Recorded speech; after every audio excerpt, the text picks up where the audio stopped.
until you are a patient, you do not realize, even if you're a professional, the incredible difference that there is being on the other side of the curtain, where you feel enormous need, you also feel powerlessness, and you may feel that your suggestions, ideas and observations are not heeded. And I know that I'm not thinking as clearly as perhaps I ought to be.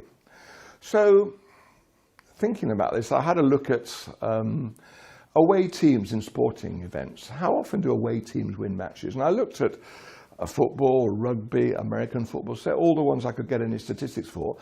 It's fairly consistent that away teams tend to win about 30% of their matches. Now that's strange in my opinion, because the better teams you think would be the better teams wherever they're playing.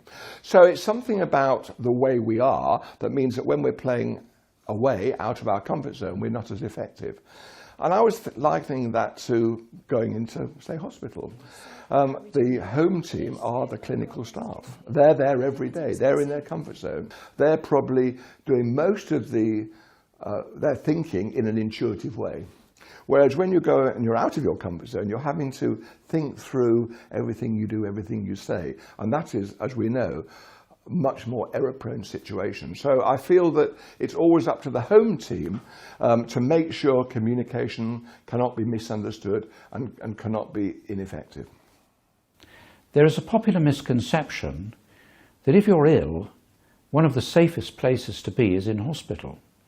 But the reality of very carefully done studies shows that there are some hospitals in which, once you have been admitted, there is so little care for your change of condition or the vigilance of your observations that you are more at risk than if you were at home. The so-called failure to rescue of patients who develop post-operative complications or who have changing and more urgent needs is a vital indicator of the vigilance, the senior responsibility and the patient safety culture of any organisation. People have been looking at the big issues like management, like training and so on. And true that they need to be fixed, they need to be improved, but almost without exception, all healthcare organisations need to achieve a level of independent mindfulness. In other words, the people at the sharp end should have the knowledge and the tools to recognise near nasty events and to be able to step back from them. I ledarskap i hälso- och sjukvård så är det väldigt viktigt att komma ihåg att det handlar om patienten. Utan patienter fanns det ju ingen anledning att ha sjukvård överhuvudtaget. My own view is that the voices of patients and families and communities ought to be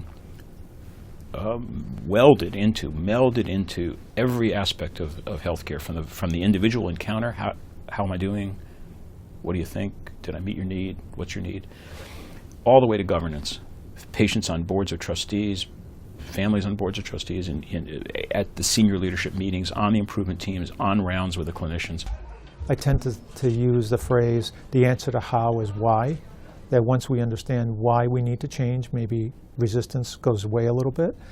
It has to take into account all of the principles of how we look at change, how does it impact us, does it fit into our culture, does it fit into the way we do our work, and ultimately, what does it mean to me as an individual? One of the problems with the healthcare environment is that unlike working on a scaffold or on the edge of a cliff, the dangers are not immediately apparent, and quite often they involve the concatenation of several different minor factors, very hard to predict. But there are also things that can be done at the patient-carer interface that should be done.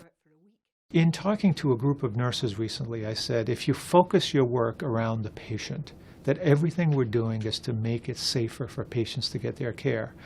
I think that answers the why, it answers our vision of doing it better, doing it for the patient, and that sometimes is helpful in reducing that resistance. But there will still be people who are, we call traditionalists. They will still struggle, they will still not want to be part of that change. But I think eventually they'll be swept up with that tipping point where things will have to be done differently. We know that many patients have suffered adverse effects because they have known that the wrong limb or eye was marked. What's happening? They have known that the drug that they're being offered was not correct. But in the authoritarian system of some hospitals, they have felt powerless to act.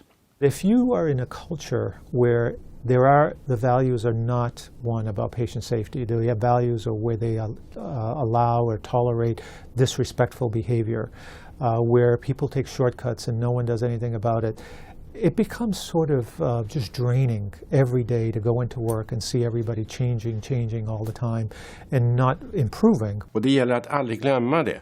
Det är så lätt att det faller i bakgrunden för man måste tänka på sin budget, på produktion, personaltillgång och många andra saker som fyller ens tid ständigt och jämt.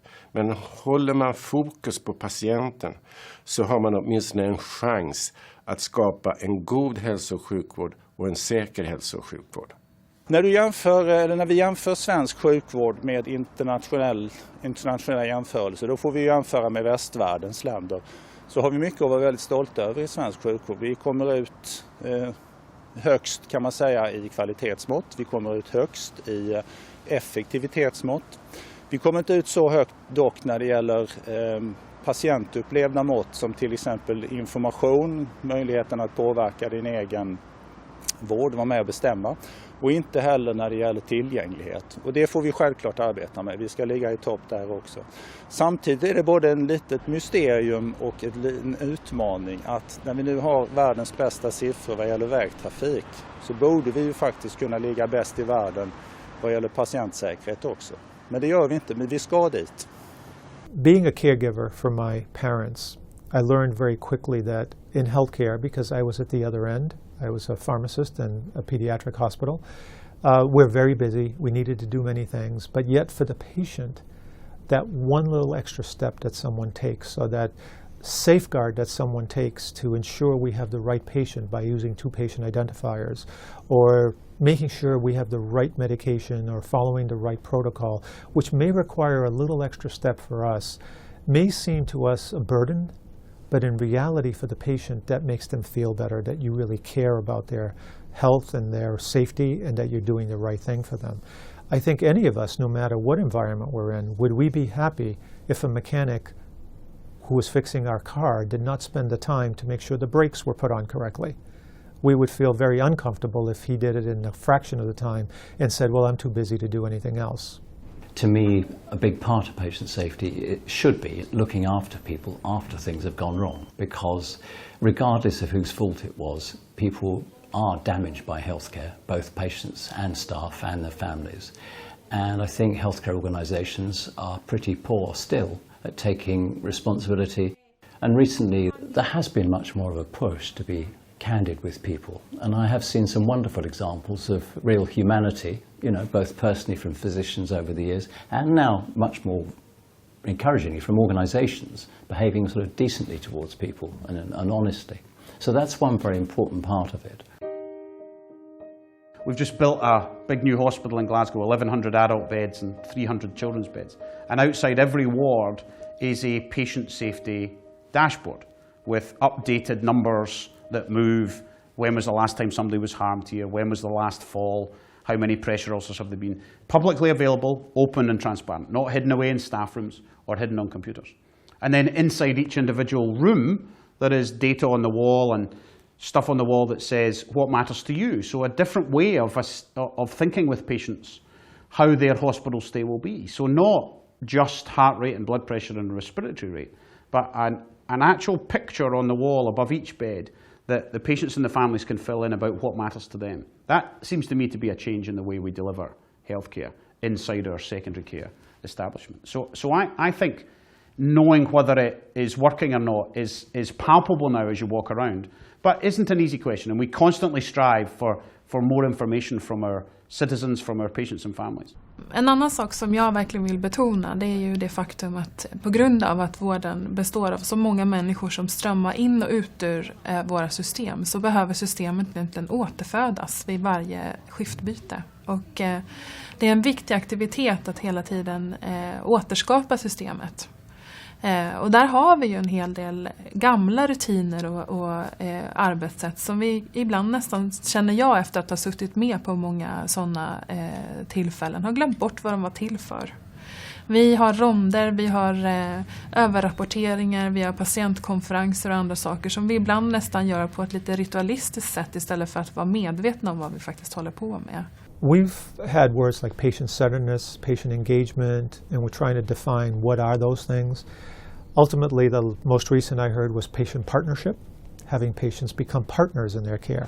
And there are three ways, of course: partners in their own care, partners in improvement projects, and of course partners at leadership levels in the organization, the patient family-centered council that exists in many organizations. Och jag tror att mycket av säkerhetsarbetet egentligen för mig inte handlar om att uppfinna helt nya sätt för att jobba runt patienten, utan att faktiskt återupptäcka de här arbetssätten som vi har och att ta så att säga, nytt snack om att varför gör vi det här egentligen? Varför har vi överrapporteringar? Vad är det som är liksom den kritiska uppgiften när jag faktiskt lämnar över mitt skift och med min information till dig när vi byts av? That's why years ago we felt it was important to involve patients or family members in the patient safety movement, because they can see the problem from a very different perspective than clinicians, from administrators, or from policy people in government. And we need to understand the problem of patient safety from all of those different perches if we're going to, in fact, solve that problem. Och det är en också viktig ledarskapsuppgift det här, att hela tiden bidra till att systemet återföds om och om igen. Och att det faktiskt inte är ett ord bara, det här med organisation, utan att det är en aktivitet. Att man organiserar vård och att det är en pågående aktivitet som vi alla är del av, att skapa den här strukturen som sen kan skapa säkerhet. In talking about patients and safety, we started in the hospital where we're, as patients, the most passive. Whereas in our homes, in the community, we are actually in charge of our care. And it seems to me the challenge for the future is going to be thinking about how to manage safety in the home. I think even now, carers, you're dealing with somebody who's very sick, you're wondering about the drugs, you're worried about doing them harm. If you're looking after your husband, wife, child, father, mother, there is also the possibility we worry about staff making errors and feeling bad afterwards. Much worse if you're a family member and you make a mistake with the drugs. There's a whole area we haven't even begun to think about, which is not exactly patient engagement. It's where patients are actually in charge of care and how to support that. And I think there are potentially many safety issues there, as well as many enormous benefits. Obviously, I'm absolutely behind the idea that if I'm sick, I'd rather be at home than in the hospital, and I'll take some risk to achieve that. Vi pratar om inlärd hjälplöshet. Och jag tror att jag har ju upplevt det från många av mina kollegor och medarbetare under årens lopp. En slags vanmakt i att man faktiskt inte kan förändra systemet så som man skulle vilja göra. Och jag tror att för många så är det en försvarsmekanism där man försöker att fokusera på det man faktiskt kan påverka och inte fastna i andra saker som kanske bara tar energi. Jag tror att många av de som jag har träffat som uttrycker det här har faktiskt varit idealistiska personer som har försökt att åstadkomma förändringar och som sen har malts ner. Och därför har liksom tagit den här attityden som ett sätt att stå ut i systemet. Men det finns en annan aspekt i det här också. Det tror jag också handlar om att vi är systemblinda. Vi har väldigt stort fokus under utbildning och annat på de medicinska färdigheter som vi behöver ha med oss i professionen. Och väldigt lite fokus på det som ändå är en väldigt stor del av jobbet sen när man kommer ut och jobbar kliniskt. Det vill säga hur man faktiskt interagerar med andra personer. Hur man arbetar med sitt system för att åstadkomma bra vård för patienter. Och det gör att många som jag stöter på och som jag har coachat i förbättringsarbete de ser inte vägen in. Hur ska jag göra när jag ska egentligen förändra min organisation? Och det ser jag som en stor ledarskapsuppgift, att kunna visa vägen in och att kunna visa på att förändring är möjlig och att liksom skjuta till resurser och kunskaper i att kunna coacha folk helt enkelt i att börja ta tag i olika saker som de vill ändra på. Now the engagement of the patient in the decision-making process is absolutely crucial at that particular point in the journey, and probably that's a much more important place to focus on. You know, making a decision where often there is ambiguity, values, preferences, and it's perfectly possible for someone to go into a decision which is actually quite wrong for them, and they'll end up in a worse state. My own experience is being invited to participate in multidisciplinary rounds while my mom was in the hospital, where the team said, come and join us. That way you can ask us questions, we can tell you what's going on. That kind of engagement maybe is not for everybody, but I felt truly like a partner in being able to help decide my mom's treatment plan. I felt that they valued what I had to say because I knew my mom better than they did, and I valued that they engaged me in a way that I could contribute, but they also could explain to me the things that we needed to do to provide my mom the care that was necessary for her. I've seen places that have the courage to do this, to begin to round with patients on rounds, to have patients in a seat in every room. They never go back. It changes everything.